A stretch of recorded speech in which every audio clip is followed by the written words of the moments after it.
Bahia. São os dados da pesquisa Quaest, que avaliam o desempenho do presidente nesses estados. Vamos às cartelas? Vamos ver qual é o desempenho? Bom, a aprovação do governo Lula nos estados. Em Pernambuco, 73% aprovam o governo Lula, 27% desaprovam. Na Bahia, 69% aprovam e 29% desaprovam.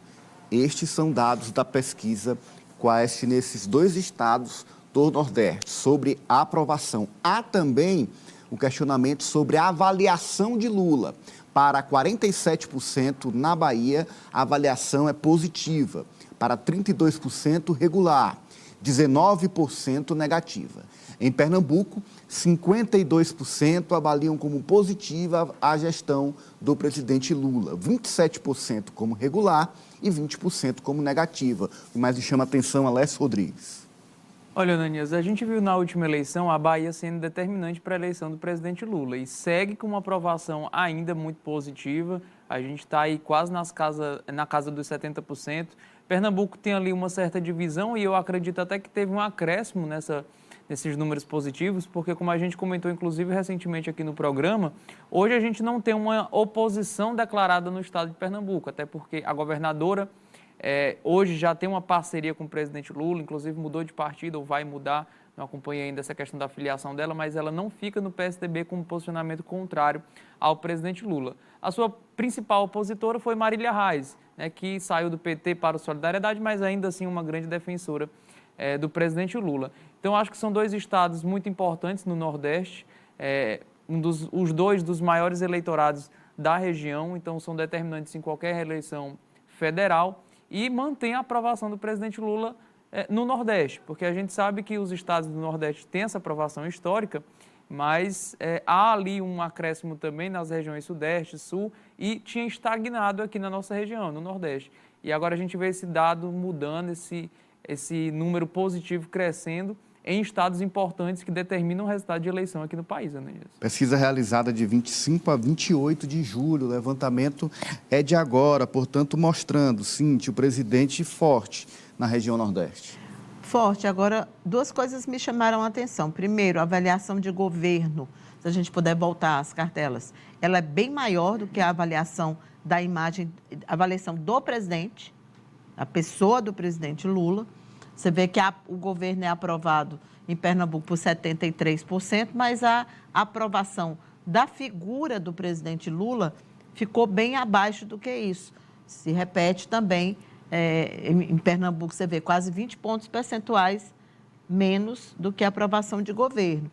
Esse foi um ponto que me... Aí, Cíntia, é positiva, regular e negativa. A outra...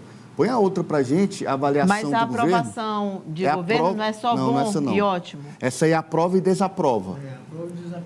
É porque são questionamentos diferentes. Você aprova ou desaprova. E a outra é... não é o bom, ótimo, não é no mesmo... Uma é, a outra não. É só aprova ou desaprova. Entendi. E o outro aspecto que me chamou a atenção foi em quem você votaria em 2026. Sim. Você viu ali o nome exatamente a cartela que vem na sequência. O nome do Haddad. Olha aí, quem você votaria nas eleições de 2026? A gente vê que Lula, na Bahia, tem 67% de poderia votar, seguido por Haddad, com 34%, Bolsonaro, que está inelegível, com 26%, Michele Bolsonaro, 19%, Tarcísio de Freitas, 16%, Ratinho Júnior, 9%, Romeu Zema, 8% e Ronaldo Caiado, também 8%. Cíntia. Pois é, essa ideia de trazer um nome de fora do métier do Bolsonaro, ainda não chegou ao Nordeste. Sim. Você vê que o Tarcísio, que é o nome mais falado, mais mencionado, ele está lá com 16%. E a Michele, junto com o Bolsonaro, tem lá o sobrenome Bolsonaro. Então, é a herança do que já teve, né? Sim. A herança é o legado do Bolsonaro, que é aquela posição mais à direita. E o Haddad aparece logo depois do Lula. Então, para o nordestino, caso o Lula não seja candidato à reeleição, o candidato realmente mais forte, natural seria o Haddad. Apesar de que você vê que a desaprovação dele, aí não é o vermelho, não votaria? Sim, não votaria. É maior do que o votaria. No Haddad. Sim, é 40 É a 40 34. a 34. 40 a A 34. rejeição supera. O que acontece também com o Bolsonaro, com O que deixa com o PT Michele, numa situação difícil, né? só não acontece com o Lula, né? Só não acontece Só não com o Lula. acontece Pois com é, o Lula. o que deixa o PT numa situação difícil. Ele até tem um nome conhecido, eu acho que isso se reflete na pesquisa, mas tem uma rejeição muito grande. Então, um candidato com uma rejeição desse tamanho aí... A gente tem esse mesmo levantamento em Pernambuco, a gente viu esses números, são da Bahia.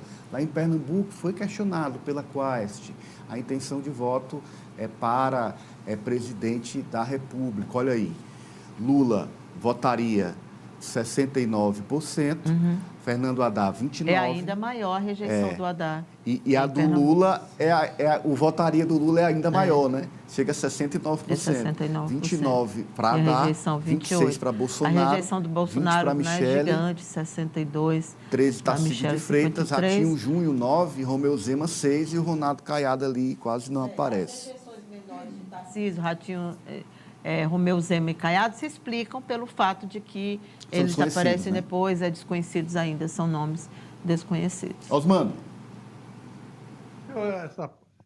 Eu vejo essa aparição do Haddad como uma novidade. É a primeira vez em que esse tipo de comparação, esse tipo de consulta ao eleitor é feito com o nome dele presente junto com Lula.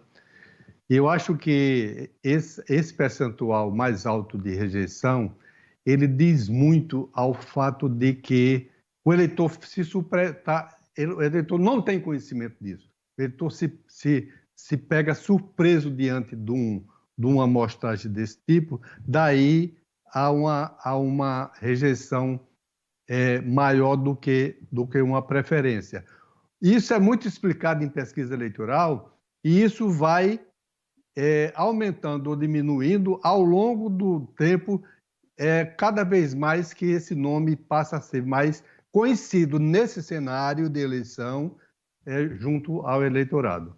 Eu acho que a posição do Lula é imbatível,